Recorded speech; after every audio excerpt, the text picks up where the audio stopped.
Swastiastu. Perkenalkan, nama saya Yayan Sudiasih. Saya calon guru penggerak angkatan 10 dari SD Negeri 3 Budi Bulan, Kabupaten Gianyar.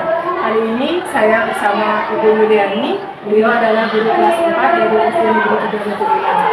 Selamat pagi Bu Yuli. Bagaimana kabarnya hari ini? Alhamdulillah baik. Hari ini kita akan mengadakan presentasi Bu Yulia. Nanti saya akan mengamati jalannya proses pembelajaran yang Ibu lakukan di kelas atau sebelum melakukan proses supervisi kelas. Adapun tujuan yang dilakukan supervisi adalah mengetahui juga mengevaluasi jalannya proses pembelajaran yang dilakukan di kelas, dan kenapa kita hari ini melakukan praobservasi, percakapan praobservasi sebagai persiapan awal sebelum Ibu melakukan kegiatan pembelajaran agar Ibu siap percaya diri sehingga memberikan pembelajaran yang lebih mumpuni. Ada beberapa pertanyaan Bu yang akan saya sampaikan kepada Ibu ya. Yang pertama berkaitan dengan tujuan, kira-kira apa tujuan yang ingin Ibu capai? Di sini karena materi dan capaian pembelajarannya itu tentang bagian-bagian tumbuhan. Jadi tujuan pembelajaran yang ingin saya capai itu ada 3. Yang pertama adalah siswa dapat menyebutkan fungsi daun bagi tumbuhan dengan tepat. Kemudian yang kedua, siswa dapat menganalisis proses fotosintesis pada tumbuhan dengan tepat. Kemudian yang ketiga, siswa dapat mengidentifikasi macam-macam tulang daun dengan tepat. Jadi akan kedua tujuan pembelajaran yang pertama, siswa dapat menyebutkan fungsi daun bagi tumbuhan dengan tepat. Yang kedua, siswa dapat menganalisis proses fotosintesis pada tumbuhan dengan tepat. Dan yang ketiga, siswa dapat mengidentifikasi macam-macam tulang daun dengan tepat seperti itu ya. Bagaimana area pengembangan yang ingin dicapai atau yang ingin diobservasi? Untuk area pengembangan yang ingin saya capai pada kegiatan pembelajaran ini ada 3, yaitu pengetahuan, keterampilan, dan karakter. Nanti kegiatannya pada pengetahuan, keterampilan, dan karakter. Saya ingin mendengar bagaimana rancangan pembelajaran yang ini Ibu terapkan di kelas. Mungkin dari segi strategi pembelajaran, model pembelajaran, maupun dari metode pembelajaran. Untuk rancangan pembelajarannya nanti dari segi strategi saya akan menggunakan strategi pembelajaran kontekstual. Kemudian untuk model pembelajaran saya akan menggunakan model pembelajaran PBL atau problem based learning. Kemudian untuk metodenya saya akan menggunakan 3 metode, ada diskusi, penugasan, dan dialog. Jadi rencana yang kita terapkan di kelas itu menggunakan strategi pembelajaran kontekstual seperti itu ya. Terus metode pembelajarannya adalah PBL dan metode diskusi dan menjawab dan penugasan seperti itu ya. Bagaimana dengan media pembelajaran yang akan digunakan di kelas? Untuk media pembelajarannya nanti saya akan menggunakan media video. Selain itu juga akan memberikan media konkret kepada siswa dengan cara mengajak siswa belajar ke lingkungan sekolah. Kira-kira kapan akan melakukan kegiatan pembelajaran tersebut di hari apa dan jam berapa akan melaksanakan kegiatan pembelajaran tersebut? Kira-kira untuk kegiatan pembelajaran ini akan dilaksanakan minggu depan, hari Rabu, pada jam pertama sampai jam 2. Jadi nanti di hari Rabu kelas 4 ini, kelas 4 hari Rabu jam pertama sesuai dengan perjalanan seperti itu ya. Jadi yang dilakukan adalah supervisi kelas. Ini saya akan melihat dan mencatat kegiatan apa saja yang dilaksanakan di kelas ini. Nanti setelah melakukan observasi atau belajar dari kelas, kita akan percakapan terakhir ya Bu ya, percakapan pasca observasi yang nanti akan didampingi oleh pengajar kita. Nah, sebelum kita dulu ini kira-kira apa yang didapatkan dari hasil percakapan kita hari ini? Yang saya dapatkan dari hasil percakapan kali ini adalah saya jadi lebih terbayang dengan area yang akan dicapai. kemudian tujuan pembelajaran, media, strategi dan lain sebagainya. Terima kasih Bu Lilin atas waktunya yang sudah bersedia berbincang-bincang percakapan praobservasi sampai ketemu nanti di observasi kelas dan di pasca observasi ini. Terima kasih Bu Lilin ya.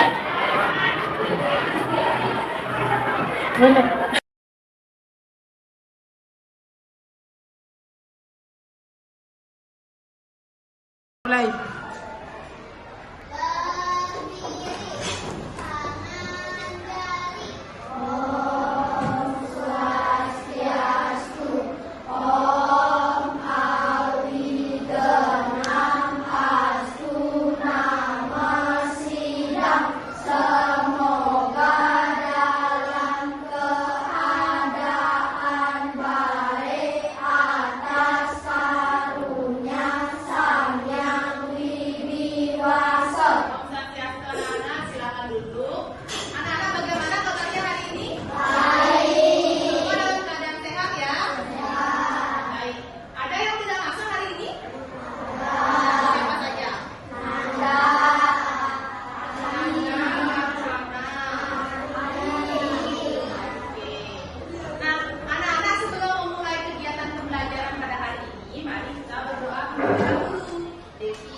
kelompok ini.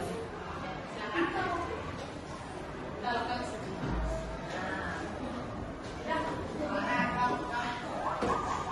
Oke, anak-anak, sekarang Ibu akan menggunakan sebuah video. Dia dari sekolah daratan Indonesia yang sangat luas adalah kota terdiri dari pemuda dan tumbuhan.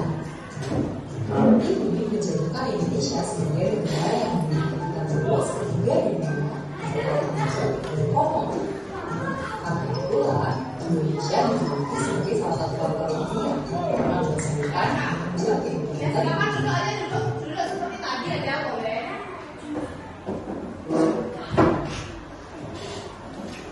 Ya duduk aja langsung. Di sini duduk bertiga.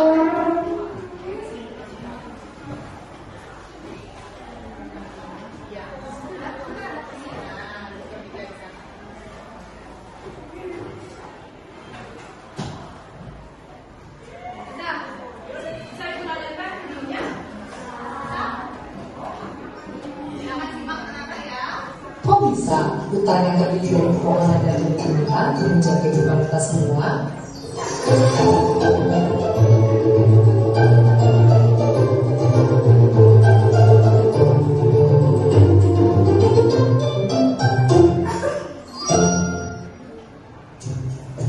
Tumbuhan tidak dapat makan seperti manusia. Mereka tidak memiliki sistem pencernaan, bahkan tidak memiliki mulut. Mereka sebenarnya bisa membuat makanannya sendiri dan mendapatkan energi langsung dari lingkungan sekitarnya. Seluruh tumbuhan membutuhkan 3 hal dasar untuk membuat makanan, yaitu air, karbon dioksida, dan cahaya matahari. Bagian akar pada tumbuhan membantu memperoleh air dari bawah tanah dan mengirimnya bersama mineral ke batang, daun, dan seluruh bagian tanaman. Karbon dioksida yang tidak lain adalah gas yang kita temukan di udara, kemudian akan masuk ke dalam tumbuhan melalui lubang kecil yang terletak di bagian bawah daun yang kita sebut stomata. Tumbuhan akan membuat makanan berupa gula dari air dan karbon dioksida yang telah diperolehnya dengan menggunakan mesin khusus yang hanya dimiliki oleh tumbuhan, yaitu klorofil. Klorofil dapat menangkap energi dari cahaya matahari dan menggunakannya untuk mengubah air dan karbon dioksida menjadi gula. Proses ini yang kita sebut sebagai fotosintesis, yang diambil dari kata foto yang artinya cahaya dan sintesis yang artinya pembentukan. Gula yang dihasilkan dapat digunakan langsung oleh tumbuhan atau disimpan dalam bagian lain seperti buah yang sering kita konsumsi. Selain gula, produk lain dari fotosintesis adalah gas oksigen yang akan keluar melalui stomata ke udara. Kemudian kita hirup dan digunakan untuk bernapas. Sekarang kita tahu tumbuhan menggunakan air dan karbon dioksida dari lingkungan untuk membentuk gula dan oksigen yang penting untuk kita. Kita hanya bisa hidup apabila ada tumbuhan. Makanan yang kita makan dan udara yang kita hirup semuanya diberikan oleh tumbuhan kepada kita. Kalau kalian penasaran lebih lanjut mengenai fotosintesis, kalian bisa tonton di aplikasi Zenius di playlist kelas 4 SD. Sekarang juga. Ya, itu dia tadi video tentang fotosintesis anak-anak. Berarti makanan itu adalah makhluk hidup yang sangat menyampaikan di mandiri. Mereka bisa membuat makanannya sendiri. Mereka membuat makanannya melalui proses fotosintesis yang terjadi di mana? Di daun. Nah, anak-anak, daun itu bentuknya bermacam-macam anak-anak.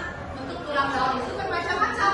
Ada yang berjari, ada yang menyiring. Bagaimana dan ada masalahnya Pak? Ya. Nah, sekarang mari kita menyaksikan video tentang bentuk-bentuk tulang daun ya.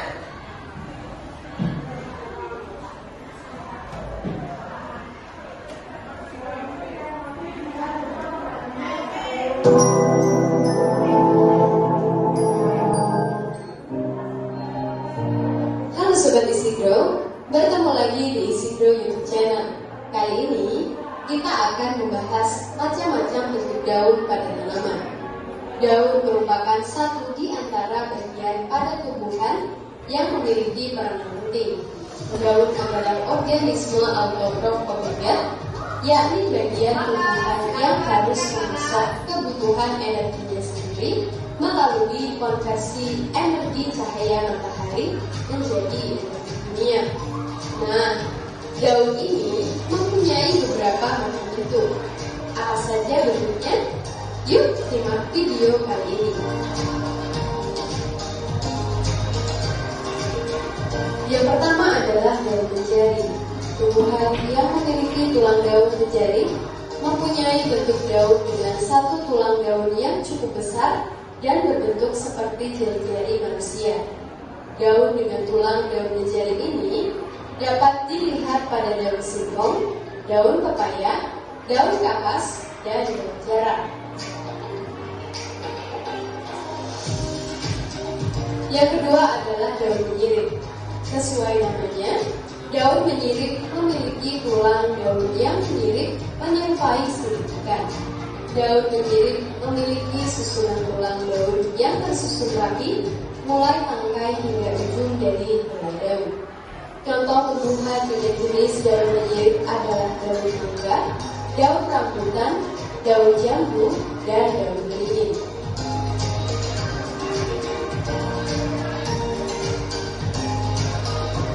Jenis yang ketiga yaitu daun sejajar. Daun sejajar adalah daun dengan tulang daun yang berbentuk seperti garis-garis yang sejajar. Tiap-tiap ujung tulang pada daun sejajar akan menyatu.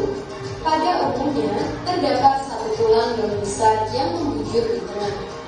Sedangkan tulang-tulang lain lebih kecil dan semuanya mempunyai arah yang sejajar dengan tulang utama. Daun dengan tulang daun sejajar dapat ditemukan pada daun jagung, rumput, daun tebu, daun padi, dan daun kelapa. Kemudian ada daun melengkung. Daun melengkung adalah daun yang memiliki tulang daun yang berbentuk seperti garis-garis melengkung dengan ujung-ujung tulang daun yang terlihat menyatu. Contoh jenis tulang daun yang melengkung antara lain daun serai, daun gadung, daun genjer, dan lain-lain. Demikian video kali ini. Untuk dapat terus terupdate dengan video kami selanjutnya, jangan lupa. Ya, anak-anak, itu dia tadi video tentang bentuk-bentuk tulang daun ya anak-anak ya. Nah, ibu kan sudah bagikan LKPD ke kalian. Sekarang ibu akan mengajak kalian untuk menjadi peneliti. Nah, anak-anak silakan coba anak-anak teliti, observasi, amati daun-daun nyata. Silakan nanti diamati daun-daun yang ada di sekitar lingkungan sekolah kita. Kemudian kalian tulis di tabel. Nah, seperti ini. Coba anak perhatikan. Untuk nomor 1, misalnya nama tumbuhannya apa? Anggrek misalnya. Bentuk tulang daunnya apa? Apakah menyirip, menjari, atau sejajar, atau melengkung? Kemudian anak gambar. Bisa seperti itu? Siap untuk mengamati bentuk daun di lingkungan sekitar sekolah?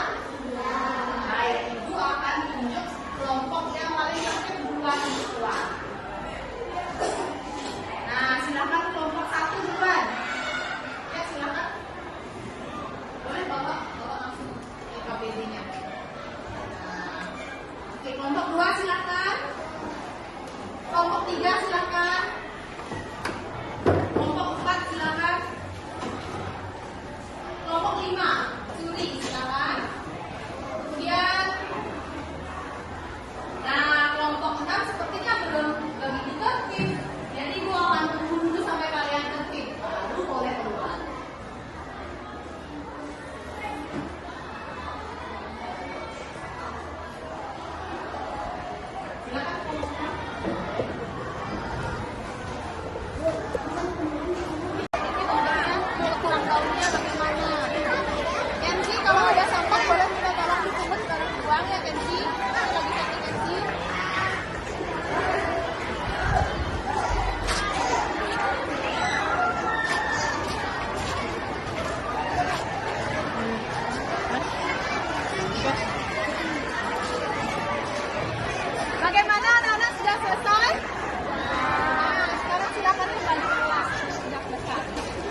Coba pegang ini sebentar. Nah, pegang, ya, biar ibu kelihatan dulu sebentar aja ya.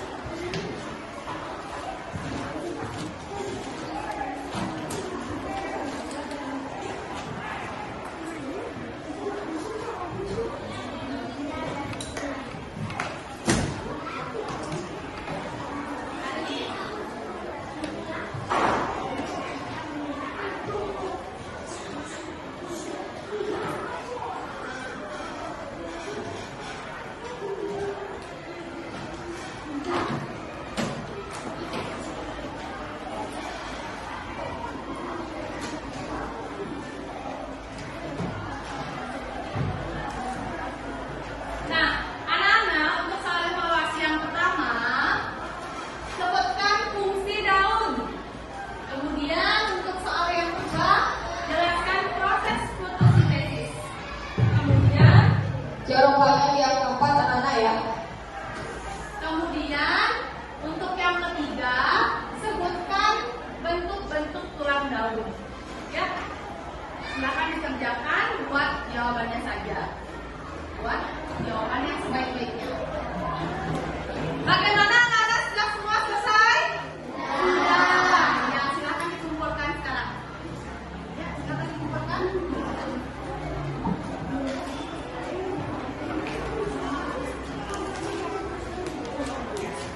Sudah?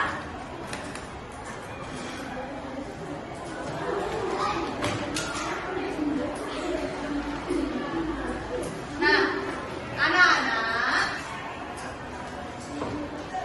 bagaimana kegiatan pembelajaran kita hari ini? Menyenangkan. Siapa yang senang dengan kegiatan pembelajaran hari ini? Ya. Nah, anak-anak, untuk minggu depan kita akan, silakan dudukkan tangannya. Minggu depan kita masih belajar tentang bagian-bagian tumbuhan, yaitu bunga.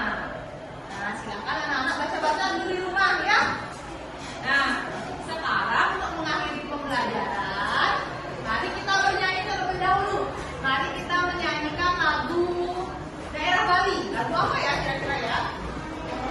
Miau-miau, ya silakan kita semuanya berdiri dan hadap ke depan. Yuk menyanyi bersama. 1, 2, 3, mulai.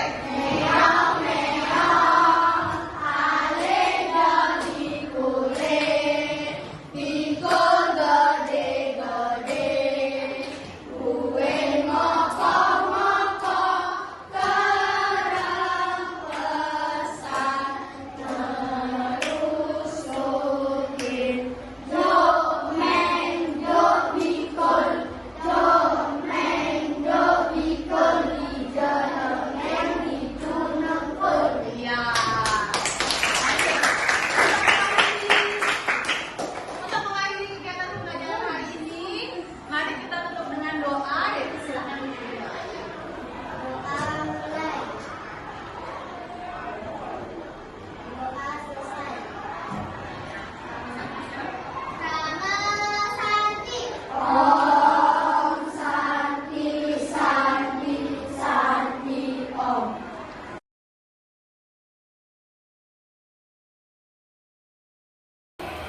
Om Swastiastu, berjumpa kembali dalam kegiatan pasca observasi dengan saya Niwayan Sudiasih, calon guru penggerak angkatan 10 Kabupaten Gianyar. Saya bertugas di SD Negeri 3 Negerian. Hari ini saya ditemani oleh Ibu Lili selaku guru yang diobservasi pada kegiatan supervisi kelas, dan saya juga ditemani oleh Bapak Budi Sinatayase selaku pengajar praktek pada pendidikan guru penggerak angkatan 10. Selamat pagi Bapak Budi dan Ibu Lili, bagaimana kabarnya hari ini? Baik, di percakapan observasi ini saya akan memberikan pertanyaan-pertanyaan kepada Ibu Lili terkait dengan jalannya proses observasi yang dilakukan dengan mengevaluasi sejauh mana proses pembelajaran yang sudah dilakukan. Nah, pertanyaan pertama Ibu Lili, bagaimana sih perasaan Ibu Lili setelah melakukan pembelajaran pada kegiatan observasi kelas? Perasaan saya sedikit tegang, mungkin karena belum akan kembali berdiri area pengembangan apa yang sudah Ibu Lili laksanakan dan tahapan-tahapan apa yang sudah Ibu Lili lakukan di kelas. Kalau untuk tahapan yang sudah saya lakukan, pertama-tama saya melakukan perencanaan dengan membuat perangkat pembelajaran, menyiapkan media pembelajaran, kemudian menyiapkan strategi pembelajaran apa yang akan dilakukan, kemudian model pembelajaran PBL seperti itu. Kalau untuk area pengembangannya itu adalah pengetahuan pemahaman siswa dan juga keaktifan siswa selama proses pembelajaran. Jadi ada pengembangan pengetahuan ini terkait dengan pemahaman materi dan keterampilan siswa untuk keaktifan di kelas dalam suatu proses pembelajaran. Nah, menurut Ibu Lili sejauh mana yang sudah Ibu Lili sampaikan, apakah sudah berhasil atau belum kelas ini? Kalau di kelas juga menurut saya sudah berhasil, berjalan dengan baik. Menurut Ibu Lili sudah berhasil dan berjalan dengan baik. Nah, selama proses pembelajaran yang Ibu Lili temukan, apakah ada kendala-kendala Bu Lili di kelas? Kalau untuk kendala, ada sebuah kendala yang saya temui, yaitu ada beberapa siswa yang terlihat malu-malu saat presentasi. Kira-kira menurut Bu Lili, mengapa hal itu bisa terjadi? Bu Lili, mengapa bisa siswa Bu Lili malu seperti itu Bu Lili? Menurut saya mungkin siswa tersebut memang memiliki rasa percaya diri yang kurang, atau mungkin juga ada penyebab-penyebab lainnya. Nanti saya akan seperti itu. Kira-kira apa yang Ibu Lili dapat lakukan untuk mengatasi hal tersebut Bu Lili? Saya akan memberikan motivasi kepada siswa tersebut dan memberikan penguatan-penguatan siswa. Baik sekali ya, akan memberikan motivasi dan penguatan seperti itu ya Bu Lili. Kemudian kira-kira apa nih yang dapat Bu Lili lakukan lagi? Hal lain yang mungkin akan saya lakukan adalah menerapkan pembelajaran sosial emosional supaya saya bisa mengetahui perasaan masing-masing siswa. Kemudian saya juga akan melakukan teknik stop supaya siswa memiliki kesadaran penuh ketika belajar. Baik, jadi untuk acara ke depan, Bu Lili akan melakukan penerapan pembelajaran sosial emosional seperti itu Bu Lili ya. Mudah-mudahan apa yang Bu Lili nanti rencanakan dapat terrealisasi Bu Lili sehingga proses pembelajaran bisa lebih baik lagi dari sebelumnya. Saya tunggu nanti cerita-cerita dari Bu Lili apakah bisa direalisasikan atau tidak Bu Lili. Nah, kira-kira kapan Ibu Lili akan melakukan perubahan atau rencana-rencana ke depan yang sesuai yang disampaikan tadi? Kira-kira saya akan menerapkannya segera mungkin minggu depan. Terima kasih banyak atas jawaban-jawabannya Bu Lili. Semoga apa yang Bu Lili nanti rencanakan ke depan dapat terrealisasi dengan baik Bu Lili. Baik, selanjutnya saya akan berikan kesempatan kepada Bapak Edi selaku pengajar praktek untuk memberikan umpan balik atau tanggapan terkait dengan berjalannya proses pasca observasi atau supervisi kelas. Silakan Bapak Edi. Terima kasih atas waktunya. Oke, dari percakapan yang dilakukan Ibu Lili ya. Jadi bagaimana di awal itu sudah terlihat terlihat apa yang tujuan yang dikembangkan sehingga menemukan hasilnya seperti apa, kemudian gambarkan sama juga terlihat sebagai hal-hal yang dilakukan untuk memperbaiki ke depannya juga terlihat. Jadi percakapannya sudah bagus dan sudah dua arah ya, jadi terlihat jadi tidak satu arah saja, tapi sudah dua arah itu sudah bagus. Jadi ke depan mohon menjadi waktu kembali sehingga bisa lebih baik lagi dari apa yang sudah kita. Mungkin itu saja dari apa yang saya sampaikan kepada saya. Semoga ke depan bisa lebih baik. Bapak, terima kasih Mbak Dina atas umpan balik dan tanggapan-tanggapannya terkait dengan kegiatan observasi pada kegiatan ini ya. Akhirnya rangkaian supervisi akademik sudah selesai ya dengan pra-observasi, observasi kelas dan pasca observasi. Terima kasih Bapak Ibu dari Bu Lili. Saya akhiri kegiatan ini dengan